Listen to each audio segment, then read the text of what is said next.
Hi everyone, our today's learning objective is mutation. As in previous class हम लोगों ने समझा था कि mutations are the sudden heritable changes in our genetic material that are transmitted to the next generation. मतलब mutations क्या हैं? कुछ sudden चेंजेस हैं हमारे जेनेटिक मटेरियल में डीएनए के अंदर, और यही जो चेंजेस हैं हमारे डीएनए में हो जाएं तो हमारी प्रोटीन चेंज हो जाती है, और अल्टीमेटली अवर प्रोटीन जो हमारी प्रोटीन है ये डिटरमाइन करती है फेनोटाइप को, यानी कि फेनोटिपिक अपीयरेंस ऑफ एन इंडिविजुअल जैसा भी दिख रहा है वो उसकी फेनोटिपिक प्रॉपर्टीज़ किससे डिटरमाइन हो रही हैं? उसके जेनोटाइप से। अगर डीएनए में म्यूटेशन हो जाए तो फेनोटिपिक प्रॉपर्टीज़ चेंज हो जाती हैं। आज इसी म्यूटेशंस आर जनरली हार्मफुल। ये जो म्यूटेशंस हैं वो हम सभी के लिए हार्मफुल होती हैं, नुकसानदायक होती हैं। क्यों होती हैं अभी अपन पढ़ेंगे। पॉइंट म्यूटेशन, जिसका एक बेहतरीन एग्जाम्पल है sickle cell anaemia. Sickle cell anaemia क्यों हो रहा है, कैसे हो रहा है, इसके एनालिसिस करेंगे। यहाँ से नीट में क्वेश्चंस पूछे ही जाते हैं, तो प्लीज़ आप लोगों को पेशेंस के साथ सारी चीज़ों को नोटिस करते हुए समझते हुए आगे बढ़ना है। तो बिना टाइम वेस्ट किए हुए हम लोग आ जाते हैं म्यूटेशंस पर। म्यूटेशंस में आप लोगों ने प्रीवियसली पढ़ लिया था कि जो सोमैटिक म्यूटेशंस हैं वो ट्रांसफ़र नहीं होती हैं नेक्स्ट जनरेशन में, बट वेजिटेटिव प्रोपगेटेड प्लांट्स जो कि सोमैटिक म्यूटेशंस हैं अगर वेजिटेटिव प्रोपगेटेड प्लांट में हो जाएं then they will be transfer to the next generation. आपने ह्यूगो डिवरीज के बारे में भी पढ़ा था, जिन्होंने इवनिंग प्रिमरोज प्लांट पर काम किया था, ओएनोथेरा लैमार्कियाना, और बताया था थियरी ऑफ इवोल्यूशन को। क्लियर? तो आज की क्लास में हम लोग क्या पढ़ रहे हैं? Type of mutations. क्या पढ़ रहे हैं students? Type of mutations. Type of mutations student बहुत ही सिंप्लीफाइड वे में हम लोग समझते हुए चलेंगे चीज़ों को। ये जो म्यूटेशंस हैं, अगर म्यूटेशंस जीन पर हो जाएं तो उन्हें हम बोलते हैं जीन म्यूटेशन। क्या ये म्यूटेशंस क्रोमोसोम पर भी हो सकती हैं? जी हाँ, हो सकती हैं। और अगर ये म्यूटेशंस क्रोमोसोम पर हो जाएं तो उन्हें हम क्या बोलते हैं? Chromosomal mutations. So mutations are of two types. Mutations are of two type. What are they? Gene mutations and gene mutation. It is also known as point mutation. इसी को हम लोग क्या बोलते हैं students? point mutation. Here, if the mutations occur in the chromosome, then they are called chromosomal mutation. Then they are called chromosomal mutation. यही chromosomal में ही हम हाइपोप्लाइडी, हाइपरप्लाइडी, यहाँ पर ही हम एन्यूप्लाइडी, मोनोसोमी, ट्राइसोमी, जो आप लोग पढ़ते हैं, down syndrome, Turner syndrome, Klinefelter syndrome, Patau syndrome, ये सारे के सारे क्रोमोसोमल म्यूटेशंस के पार्ट हैं, यानी कि क्रोमोसोमल्स एबनॉर्मेलिटी के पार्ट हैं। आज की क्लास में हम क्रोमोसोमल म्यूटेशन पे ना बात करके हम किस पर बात करेंगे? जीन म्यूटेशन या फिर पॉइंट म्यूटेशन पर। Gene mutation is also known as point mutation. इसका एक बेहतरीन एग्जाम्पल है सिकल सेल एनीमिया। इसका एक बेहतरीन एग्जाम्पल क्या है students? Sickle cell anaemia. Sickle visible है आप लोगों को? Sickle cell anaemia. इस तरीके से मैं कैपिटल में लिख दे रहा हूँ, sickle cell anaemia. Sickle cell anaemia. Sickle cell anaemia students किसका एग्जाम्पल है? पॉइंट म्यूटेशन का। किसका एग्जाम्पल है? पॉइंट म्यूटेशन का। This gene mutation is further divided into two major groups. First one is the substitution mutation and the second one is frame shift mutation. This gene mutation is further divided into two major categories. ये जो हमारी gene mutation है, it is also known as point mutation. इसका एक suitable example है sickle cell anaemia. Gene mutation यानी कि आपको नाम से ही पता चल रहा है अगर जीन में कोई म्यूटेशन हो जाए। अब ये म्यूटेशन क्योंकि एक सिंगल नाइट्रोजिनस बेस पर हो रही है। स्टूडेंट किस पर हो रही है? एक सिंगल नाइट्रोजिनस बेस के चेंज होने पर हो रही है। सिंगल नाइट्रोजिनस बेस के चेंज होने पर म्यूटेशन हो रही है, इसीलिए हम इसे क्या बोल रहे हैं? Point mutation. क्या बोल रहे हैं? Point mutation. Is it clear? It is of two types. कौन कौन से students? Substitution mutation, substitution mutation,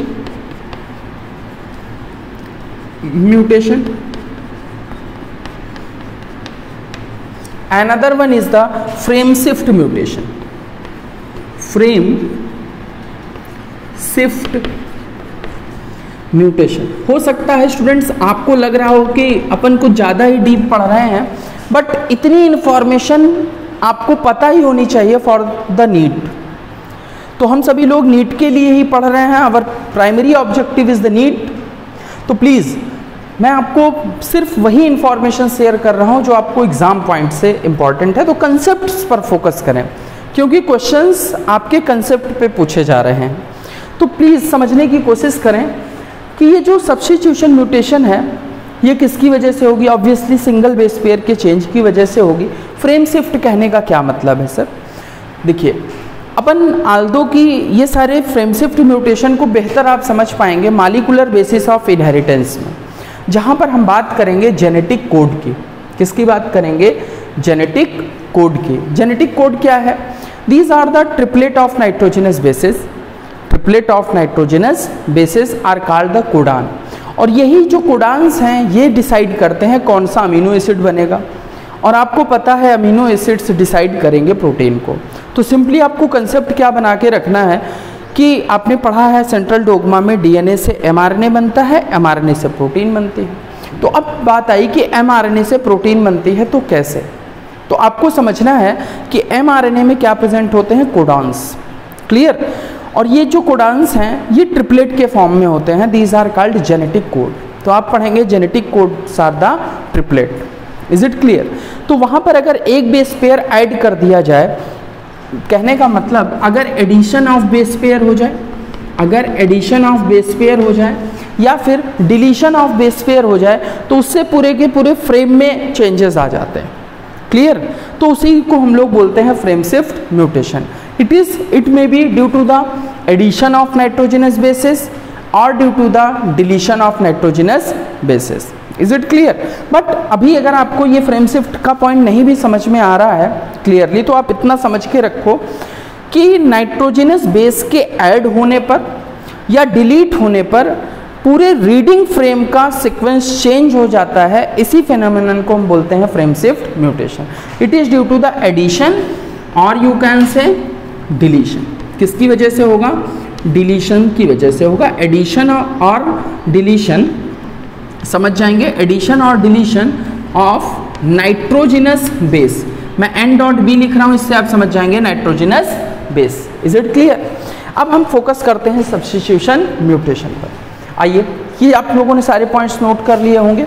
आइए अब अपन फोकस करते हैं सब्स्टिट्यूशन म्यूटेशन पर। स्टूडेंट्स पेशेंस के साथ समझेंगे और आप क्लियरली सारे कंसेप्ट्स को गेटअप कर पाएंगे। आइए इस क्वेश्चन को भी अपन टैकल करने की कोशिश करते हैं। इतनी इन्फॉर्मेशन से जो अभी तक मैंने आपको सिखाया है, इसी से आप इस क्वेश्चन को कर पाएंगे। आइए देखते हैं। A genomic mutation is the mutation involving.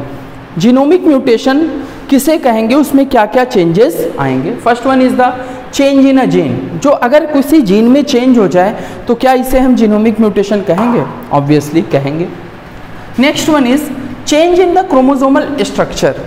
Chromosome के स्ट्रक्चर में चेंज हो जाए, क्या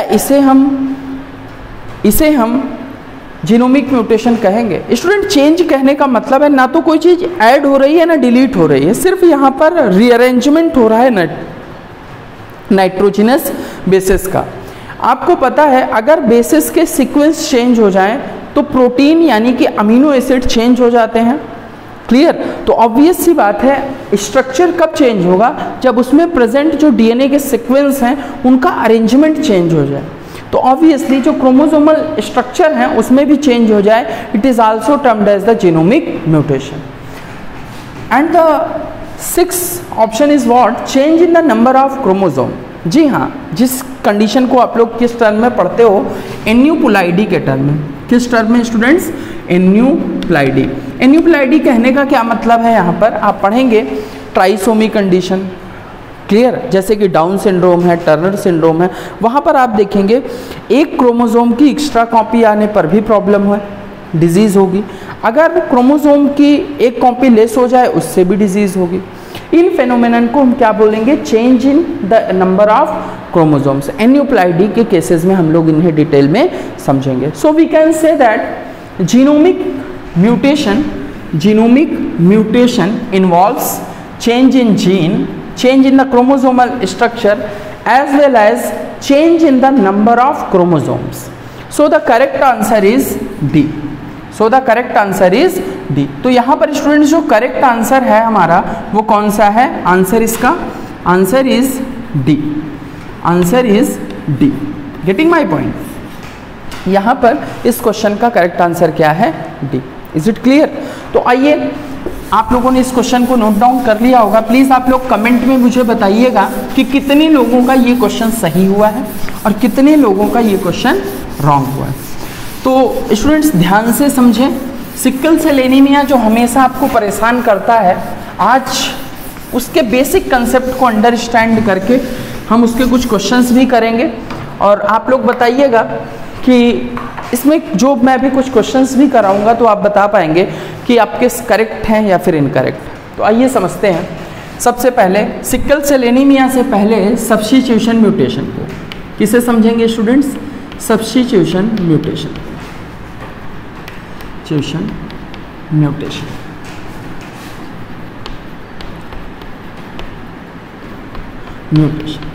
as the name suggest, substitution. Substitution कहने का मतलब ना तो एडिशन होगा ना ही डिलीशन होगा। There is a replacement of nitrogenous bases. यहाँ पर क्या होगा? During the substitution mutation what will happen? There is a replacement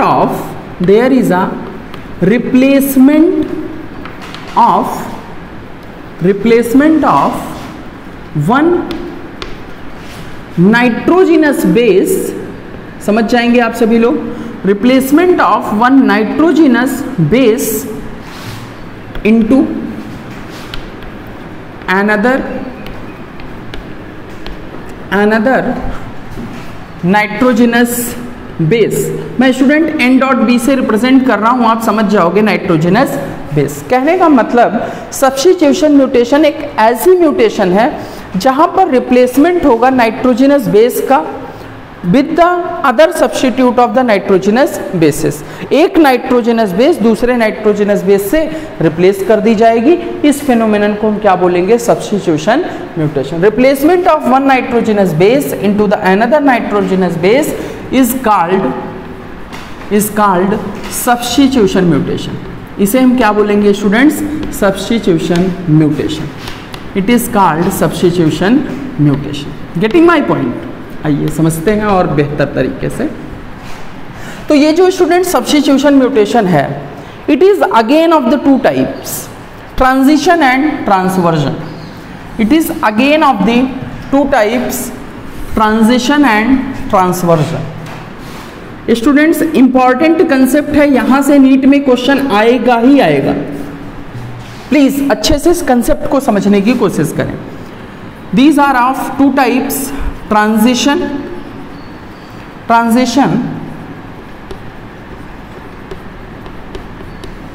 visible है, ट्रांजिशन म्यूटेशन, और you can say what? Transversion mutation. Next one is what? Transversion mutations. Is it clear? तो आइए समझते हैं ट्रांजिशन म्यूटेशंस क्या है या फिर ट्रांसवर्जन म्यूटेशंस क्या है। जी हाँ, आपने समझा। सब्स्टिट्यूशन म्यूटेशन एक ऐसी म्यूटेशन है जहां पर एक नाइट्रोजनस बेस दूसरे नाइट्रोजनस बेस से रिप्लेस कर दिया जाए। आपने प्रीवियस क्लासेस में पढ़ा है नाइट्रोजनस बेसिस के बारे में। These nitrogenous basis N.B means nitrogenous bases are of two types, आपने पढ़ा है बायोमॉलिक्यूल्स में और मॉलिक्यूलर बेसिस ऑफ इनहेरिटेंस में भी पढ़ेंगे। These nitrogenous bases are of 2 types. बताइए कौन कौन से? Purines and pyrimidines.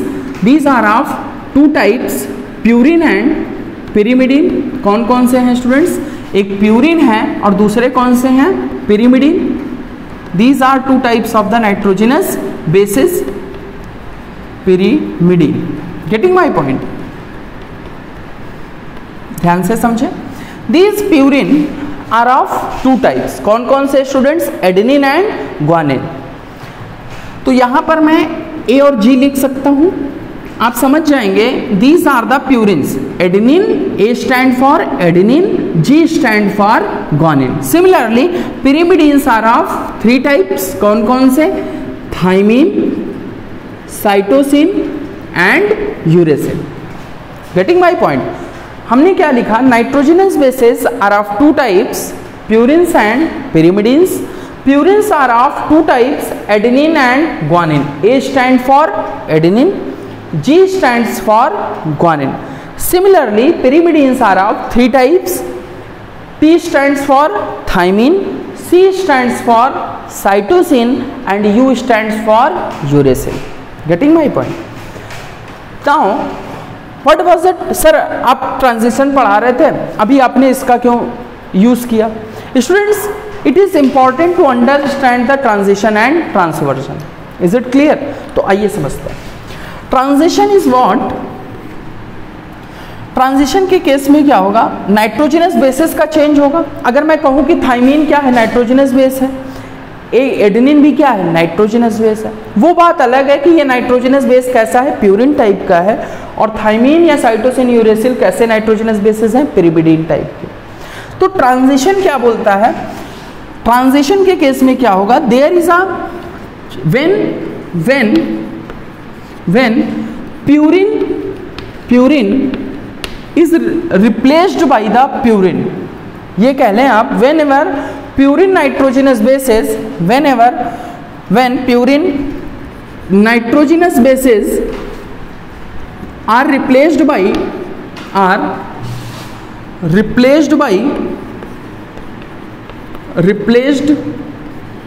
by purine। कहने का मतलब अगर प्यूरिन नाइट्रोजनस बेस रिप्लेस कर दिया जाए किससे? प्यूरिन से, या फिर और कहने का मतलब प्यूरिन नाइट्रोजनस बेस किससे रिप्लेस किया जाए? प्यूरिन के थ्रू, या फिर pyrimidine is replaced bye pyrimidine.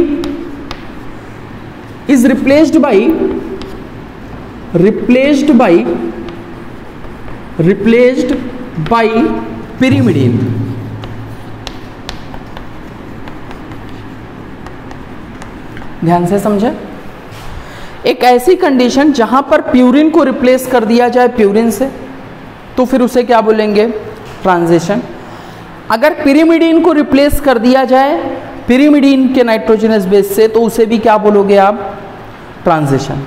कहने का मतलब if adenine is replaced by the guanine और guanine is replaced by the adenine, इसे क्या बोलोगे? ट्रांजिशन।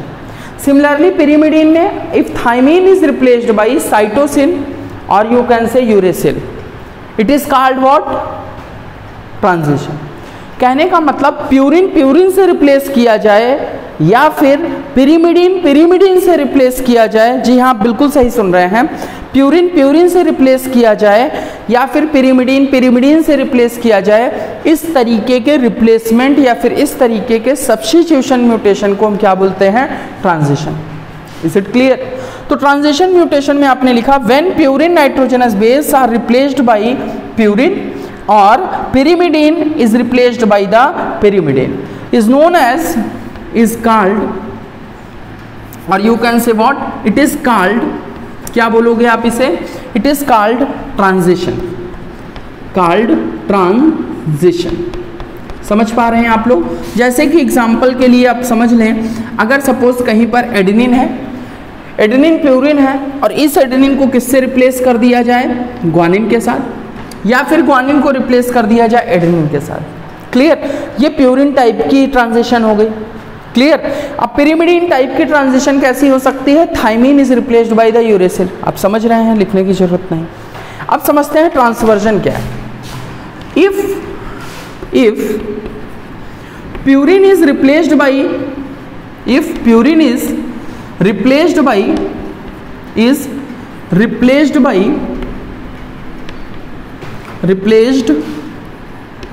Bye pyrimidine. समझ पा रहे हैं आप लोग? कहने का मतलब अगर प्यूरिन को रिप्लेस कर दिया जाए किससे? पिरिमिडीन से, या फिर पिरिमिडीन को रिप्लेस कर दिया जाए प्यूरिन से।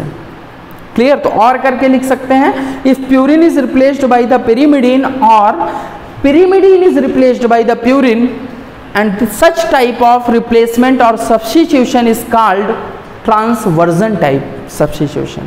Is it clear? तो अपन कैसे लिख सकते हैं इस बात को? ये जो इस केस में इसको अगर हम पिक्टोरियल फॉर्म में आपको समझाने के लिए करें तो आप कह सकते हो प्यूरिन, समझ जाएंगे आप लोग, PUR प्यूरिन। प्यूरिन किससे रिप्लेस किया जा रहा है? पिरिमिडीन से, समझ जाएंगे, PYR से मैं शॉर्ट फॉर्म में लिख रहा हूँ, पिरिमिडीन से। या फिर पिरिमिडीन रिप्लेस हो रहा होगा किसमें? प्यूरिन में। Both the conditions are called transversion. इन दोनों ही कंडीशंस को हम लोग क्या बोलते हैं? ट्रांसवर्जन। Is it clear? जैसे कि अगर एडेनिन रिप्लेस हो जाए किससे? थाइमीन से। इफ, इसका एग्जाम्पल कैसे हो सकता है? एडेनिन, अगर एडेनिन को रिप्लेस कर दिया जाए किससे? थाइमीन से, या फिर थाइमीन को रिप्लेस कर दिया जाए एडेनिन से, तो यहाँ पर आप देख रहे हैं एडेनिन एक क्या है? प्यूरिन है, जबकि थाइमीन क्या है? पिरिमिडीन है। और आपने अभी भी समझा ट्रांसवर्जन एक ऐसी कंडीशन है जहाँ पर प्यूरिन को पिरिमिडीन से रिप्लेस किया जाता है। Is it clear? तो if purine is replaced by the pyrimidine, here you are observing adenine is a purine and the thymine is the pyrimidine. If they are replaced, then the phenomenon is called transversion. Is it clear? अब student ध्यान से समझना, यहाँ से question क्या आएगा। कई बार वो स्टेटमेंट फॉर्म कर देते हैं और आपको बताना होता है which one is the correct one. समझ रहे हैं? आप लोगों ने क्वेश्चंस की प्रैक्टिस की है तो वहाँ पर ये इंफॉर्मेशन आपको यूज होगी, ये कंसेप्ट यूज होंगे। इसके साथ साथ में हम लोग कौन सा टॉपिक पढ़ने जा रहे हैं? Sickle cell anaemia. कौन सा टॉपिक पढ़ने जा रहे हो आप? Sickle cell anaemia. तो आपसे पूछा जाता है जो सिकल सेल एनीमिया है या ट्रांजिशन है या ट्रांसवर्जन है, तो स्टूडेंट समझ नहीं पाते कि ये ट्रांजिशन क्या चीज़ है, ट्रांसवर्जन क्या चीज़ है, और वो रटते हैं। NCERT में लिखा हुआ है ट्रांसवर्जन। तो ये सिकल सेल एनीमिया किसका एग्जाम्पल है? ट्रांसवर्जन का। तो यहीं पर मैं नोट डाउन कर दे रहा हूँ, sickle cell anaemia. Sickle cell anaemia. Sickle cell anaemia student किस चीज का एग्जाम्पल है? आप लोग कॉपी पे नोट डाउन कर लीजिएगा, ये कई बार पूछा गया है, स्टार मार्क कर लीजिए इस पे। Sickle cell anaemia is a example of point mutation. Obviously point mutation तो है ही ये, लेकिन पॉइंट म्यूटेशन में आपसे कहा जाए पॉइंट म्यूटेशन ट्रांजिशन का है, पॉइंट म्यूटेशन ट्रांसवर्जन का है, या फिर आपसे कहा जाए क्रोमोसोमल चेंज है, तो आप डायरेक्टली क्या बताओगे? Point mutation transversion. Point mutation transversion किसका है? Point mutation transversion. इतनी बात समझ में आई। अभी हम समझते हैं कि ट्रांसवर्जन कैसे। क्लियर? तो आइए मूव आउट करते हैं। इसे आप लोगों ने नोट डाउन कर लिया है, वीडियो पॉज करके आप इसे नोट डाउन कर सकते हैं, मैं साइड में हूँ। और इसके बाद हम लोग अब समझते हैं सिकल सेल एनीमिया।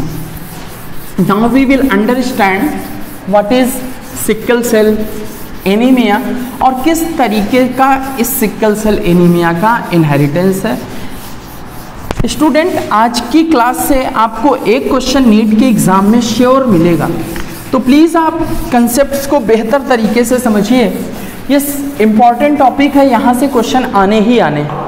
क्लियर? अब अपन क्या समझने चल रहे हैं? Sickle cell anaemia. Sickle cell anaemia, तो ध्यान से समझना, प्रैक्टिकली चीज़ों को समझेंगे हम लोग। Sickle cell anaemia.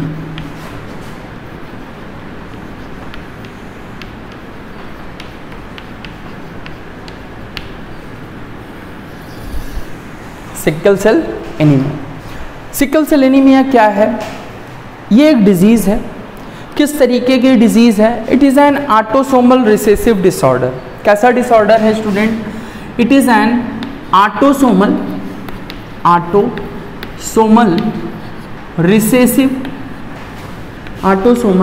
Recessive disorder. कैसा डिसऑर्डर है स्टूडेंट? ऑटोसोमल रिसेसिव डिसऑर्डर है। ऑटोसोमल रिसेसिव कहने का मतलब स्टूडेंट ध्यान से समझना, हीमोफीलिया और कलर ब्लाइंडनेस भी रिसेसिव डिसऑर्डर थे। सिकल सेल एनीमिया, अभी पढ़ोगे आप थैलेसीमिया, ये भी रिसेसिव डिसऑर्डर हैं। बट हीमोफीलिया और सिकल सेल एनीमिया में डिफरेंस क्या है कि sickle cell anaemia x linked या फिर यूं कहें सेक्स लिंक्ड डिजीज नहीं है, जबकि कलर ब्लाइंडनेस और हीमोफीलिया कैसी डिजीजेस थी? हीमोफीलिया और कलर ब्लाइंडनेस दोनों ही सेक्स लिंक्ड और यू कैन से एक्स लिंक्ड डिसऑर्डर्स थे। वहाँ पर आप देखते थे फीमेल बेनिफिट में रहती थी, उन्हें डिजीज़ के चांसेस कम होते थे, जबकि मेल सफ़र करते थे। बट यहाँ पर आप देख पाएंगे, यहाँ पर दोनों को डिजीज़ की प्रोबेबिलिटीज़ इक्वल में है। कैसे हैं? Because they are autosomal recessive. कैसे हैं स्टूडेंट्स? ये ऑटोसोमल है। ऑटोसोमल कहने का मतलब आप पढ़ते हो 1 to 22 pairs of the chromosomes are the autosomal. Clear? जो एक 23rd पेयर ऑफ क्रोमोसोम है that is the sex chromosome और you can called it allosomes. But यहाँ पर ये जो ऑटोसोमल है ये 1 to 22 पेयर ऑफ क्रोमोसोम्स है। तो ऑब्वियसली ये जो ऑटोसोमल है तो ये 1 से 22 पेयर के बीच की कोई जीन होगी जहाँ पर ये लोकेटेड होंगे। तो ये कहाँ पर किस क्रोमोसोम से एसोसिएटेड है? क्रोमोसोम 11। क्रोमोसोम 11।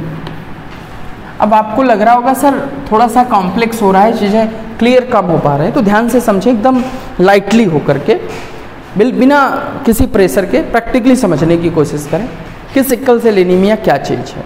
ठीक, सपोज मान लीजिए किसी इंडिविजुअल को, मान लीजिए मुझे ही मान लीजिए मुझे सिकल सेल एनीमिया हुई है, बट ऐसा है नहीं, बट फिर भी समझने के लिए, सिकल सेल एनीमिया हुई है तो क्या होगा? अगर मुझे सिकल सेल एनीमिया हुई है तो मेरे पास मेरी बॉडी में जो आरबीसी प्रेजेंट है, मेरे ब्लड की जो आरबीसी है, आरबीसी का शेप जनरली कैसा होता है? बाइकॉन्केव। इन जनरल जो हमारी आरबीसी का शेप है, RBC is also known as erythrocyte. RBC का जो शेप है इन जनरल नॉर्मल कंडीशन में, आरबीसी का शेप नॉर्मल कंडीशन में स्टूडेंट कैसा होता है? नॉर्मल कंडीशन में इट इज बाइकॉन्केव शेप। पढ़ा है आप लोगों ने? बाइकॉन्केव शेप होगा इनका। नॉर्मल कंडीशन में बाइकॉन्केव शेप होता है किसका? आरबीसी का। Clear? But during the sickle cell anaemia को मैं शॉर्ट फॉर्म में क्या रिप्रेजेंट करूंगा? SCA। आप सभी लोग समझ जाओ। इन एबनॉर्मल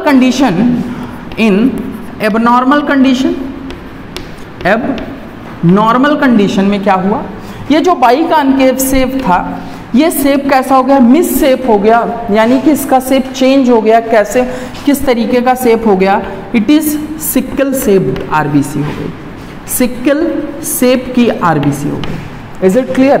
मतलब नॉर्मल इंडिविजुअल्स में जो आरबीसी का शेप कैसा है? बाइकॉन्केव है।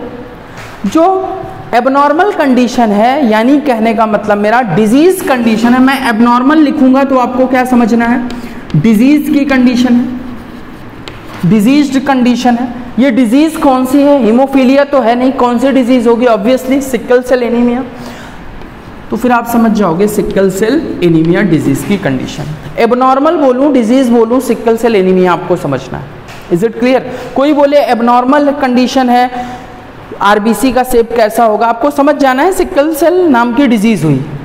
क्लियर? ये सिकल सेल एनीमिया हुआ है, क्यों इसका नाम सिकल सेल पड़ा? Because the shape of RBC is sickle shape. Clear? हंसिया के शेप की आरबीसी हो जाएगी। यहाँ पर जो आपको आरबीसी कुछ इस तरीके की बाइकॉन्केव टाइप की दिखती थी, ओवल शेप में या फिर यूँ कहें बाइकॉन्केव शेप में, यहाँ पर ये जो आरबीसी का शेप है वो कुछ इस तरीके से, आपके एनसीईआरटी में बेटर रिप्रेजेंटेशन है, आप समझ पाएंगे। मैं सिर्फ रिप्रेजेंट करने की कोशिश कर रहा हूँ। Biconcave shape is converted into the sickle shape.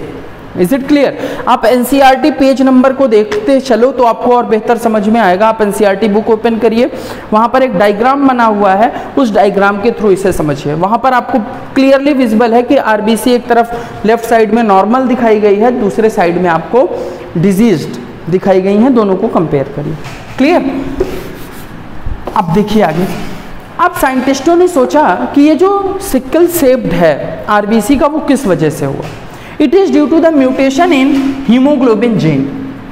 किस जीन में म्यूटेशन की वजह से हुआ है? Due to the mutation in the haemoglobin gene. Clear है? तो ये जो नॉर्मल से जो एबनॉर्मल बन रहा है, ये क्यों बन रहा है students? Due to mutation in the gene. Clear? तो ये जो म्यूटेशन हो रही है वो कैसी म्यूटेशन हो रही है? Due to point mutation. Due to point mutation. किसकी वजह से हो रहा है स्टूडेंट ऐसा? Due to the point mutation की वजह से हो रहा है।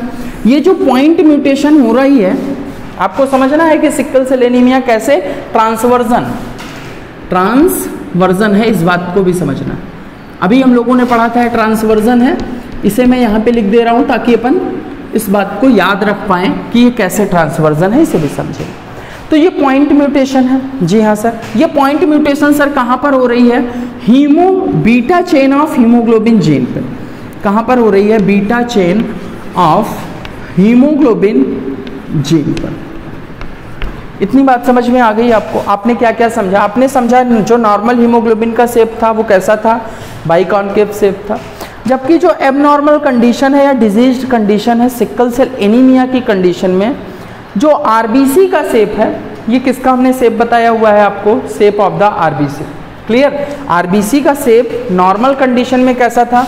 बाइकॉन्केव था। जी sir. In case of the disease और you can say sickle cell anaemia, the shape of RBC is what kind? Sickle shape. Sickle shape की आरबीसी बन गई। तो ये जो सिकल शेप की आरबीसी बन रही है, इसका रीजन क्या है? Due to the mutation in the haemoglobin gene of the RBC, जो कि क्रोमोसोम 11 पर प्रेजेंट है। जो कि कहाँ पर प्रेजेंट है? क्रोमोसोम 11 पे। तो आपको याद क्या रखना है? हीमोग्लोबिन बी की जीन कहाँ पर लोकेटेड है? हमारे क्रोमोसोम 11 पर, जिस पर म्यूटेशन हो गई, जिसकी वजह से एक डिजीज हुई जिसका नाम है sickle cell anaemia. Is it clear? तो चलिए आगे बढ़ते हैं और समझते हैं इसकी मॉलिक्यूलर बेसिस। अब क्योंकि ये ऑटोसोमल रिसेसिव डिसऑर्डर है, तो ऑब्वियसली ये पेरेंट से ऑफ स्प्रिंग में ट्रांसफर होगा। Is it clear? तो अब ये कैसे होगा? इन सारी चीज़ों को एक प्रोफेसर थे, इस कंसेप्ट को जो दिया गया था वो this concept was given by the Herrick. किसके द्वारा दिया गया था स्टूडेंट्स? हेरिक के द्वारा दिया गया था। This concept was given by the Herrick. Is it clear? तो आइए बेहतर तरीके से समझ लेते हैं क्या होती है इस डिजीज की कंडीशन में। तो देखिए किस तरीके से नाइट्रोजनस बेसिस में चेंजेस आएंगे और किस तरीके से आगे मूव आउट करेगी ये डिजीज। आइए बेहतर तरीके से समझते हैं। ध्यान से समझें। एक नॉर्मल इंडिविजुअल है, नॉर्मल इंडिविजुअल है, या फिर आप यूं कह लें एक हेल्दी इंडिविजुअल है। क्लियर? दूसरी तरफ हम एक इंडिविजुअल को देखेंगे जो कि कैसा है? डिजीज्ड है। कैसा है? डिजीज्ड है, अनहेल्दी है, यानी कि उस इंडिविजुअल को क्या हुई है? सिकल सेल एनीमिया हुई। क्लियर? इस तरीके से समझें। तो आपको पता है नॉर्मल इंडिविजुअल है तो इसके पास भी क्या प्रेजेंट होगी? हीमोग्लोबिन की जीन प्रेजेंट होंगी। तो ध्यान से समझ लें आप एक बात, जो नॉर्मल हीमोग्लोबिन है, नॉर्मल इंडिविजुअल है, तो इनके पास जो हीमोग्लोबिन होगी वो कैसी होगी? नॉर्मल हीमोग्लोबिन होगी। नॉर्मल हीमोग्लोबिन के लिए हम सिंबल यूज करेंगे HbA।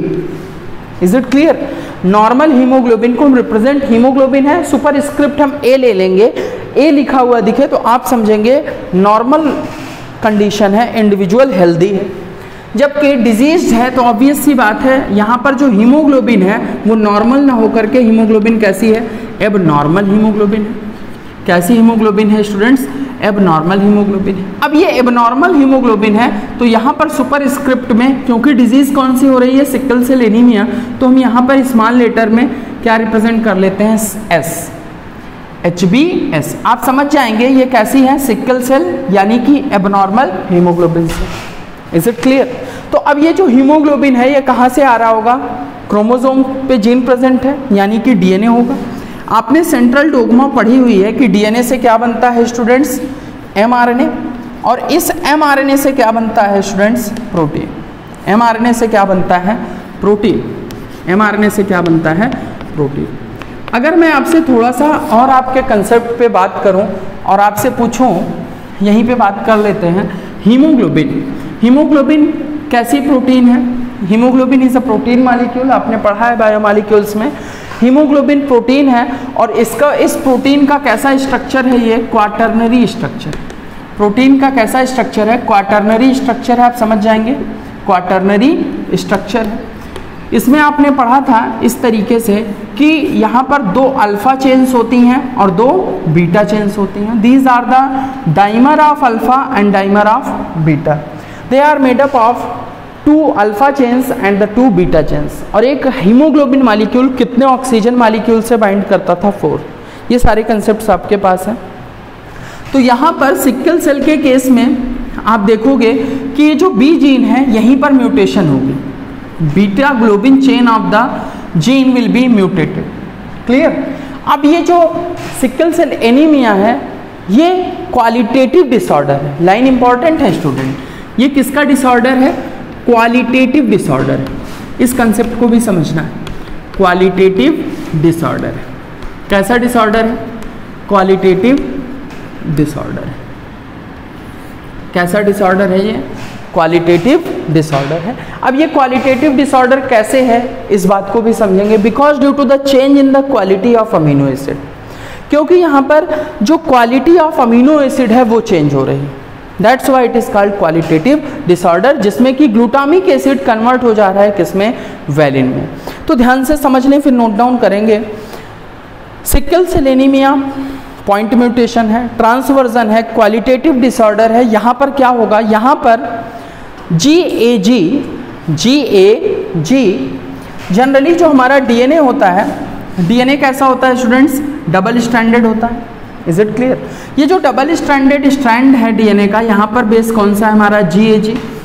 यहाँ पर ऑब्वियसली बेस पेयर हमारा कौन सा आ जाएगा? ग्वानिन इसका कॉम्प्लीमेंट्री साइटोसिन, एडेनिन का कॉम्प्लीमेंट्री थाइमिन, क्योंकि ये डीएनए है, ग्वानिन का कॉम्प्लीमेंट्री साइटोसिन। अब ध्यान से समझिएगा मेरी बात। यहाँ पर भी नाइट्रोजनस बेसेस हैं, यहाँ पर भी नाइट्रोजनस बेसेस हैं, लेकिन हम सिर्फ इस बेस पे फोकस कर रहे हैं बिकॉज आप देख पाओगे कि इसी एडेनिन पर म्यूटेशन होगी, इसी एडेनिन पर म्यूटेशन होगी। बट पहले हम नॉर्मल कंडीशन देख लें, देन हम एबनॉर्मल कंडीशंस पर मूव करेंगे। साथ साथ देखते चलें, चलिए साथ साथ। नॉर्मल कंडीशन में ये सीक्वेंस होता है डीएनए का, GAG और CTC। यहाँ पर एबनॉर्मल कंडीशन में this adenine is replaced by the thymine. This adenine is replaced by the thymine. इस एडेनिन के प्लेस पे स्टूडेंट क्या आ जाएगा? थाइमिन आ जाएगा। क्लियर? और यहाँ पर आप देखें next one is same. Clear? अब ऑब्वियस सी बात है, यहाँ पर थाइमिन आ गया तो यहाँ पर क्या आएगा? ग्वानिन की जगह पे साइटोसिन, थाइमिन की जगह पर क्या आ जाएगा? एडेनिन, और इस ग्वानिन की जगह पर क्या आ जाएगा? यहाँ पर साइटोसिन। Getting my point? आपने देखा, आपको नोटिस क्या किया आपने कि there is a adenine in normal condition that due to the mutation, यहाँ पर इस एडेनिन के प्लेस पे यहाँ पर एबनॉर्मल डिजीज कंडीशन में क्या देख रहे हो आप? थाइमिन। ये थाइमिन आया क्यों sir? Due to the mutation. किसकी वजह से आ रहा है? ये म्यूटेशन की वजह से आ रहा है। ये म्यूटेशन कौन सी है? Point mutation. पॉइंट म्यूटेशन क्यों है? क्योंकि there is a, because there is a change in single base pair of nitrogenous base. Getting my point? फिर से समझे, यहाँ पर नॉर्मल कंडीशन में जो सीक्वेंस था वो GAG था। अब नॉर्मल कंडीशन में आप देख पा रहे होंगे this adenine is changes into the thymine. ये जो एडेनिन बेस पेयर है ये कन्वर्ट हो गया किसमें? थाइमिन में। आपको पता है कि एडेनिन क्या होता है? प्यूरिन, और थाइमिन क्या है? पिरिमिडिन। प्यूरिन कन्वर्ट हो गया किसमें? पिरिमिडिन में। इसीलिए हम इसको क्या बोलते हैं? Transversion. Concept is clear? Next move करें हम, ये जो mRNA है, mRNA हमारा कैसा होता है? सिंगल स्ट्रैंडेड होता है। जब mRNA हमारा सिंगल स्ट्रैंडेड है तो ऑब्वियस सी बात है, यहाँ साइटोसिन है तो यहाँ पर क्या आ जाएगा? ग्वानिन। ये थाइमिन है तो यहाँ पर थाइमिन की जगह पे क्या आ जाएगा? एडेनिन। क्लियर। और यहाँ पर जो साइटोसिन है ये क्या आ जाएगा, ग्वानिन। Is it clear. अब यहाँ पर अगर हम देखें तो यहाँ पर आप क्या ऑब्जर्व करोगे, साइटोसिन की जगह पर क्या आएगा, ग्वानिन, एडेनिन की जगह पर क्या आ जाएगा, यूरेसिल, और इस साइटोसिन की जगह पर क्या आ जाएगा, ग्वानिन। आप देख पा रहे होंगे कि ये जो GAG है, ये जो GAG है, ये एक तरीके का क्या है, एक तरीके का क्या है, कोडॉन है। ये क्या है, कोडॉन है। इस कोडॉन के कंसेप्ट को आप बेहतर तरीके से समझेंगे जेनेटिक कोड की क्लास में। अभी इतनी बात याद रखें, कोडॉन जो होते हैं ट्रिपलेट होते हैं। कैसे होते हैं, ट्रिपलेट होते हैं। जेनेटिक कोड कैसे होते हैं, ट्रिपलेट होते हैं। यही डिसाइड करते हैं कि अमीनो एसिड कौन सा आएगा। GAG किसे इनकोड करता है, ग्लूटामिक एसिड को। किसे इनकोड करता है, ग्लूटामिक एसिड को, जिसको आपके NCERT में GLU से रिप्रेजेंट किया गया है। GLU से रिप्रेजेंट किया गया है इस तरीके से।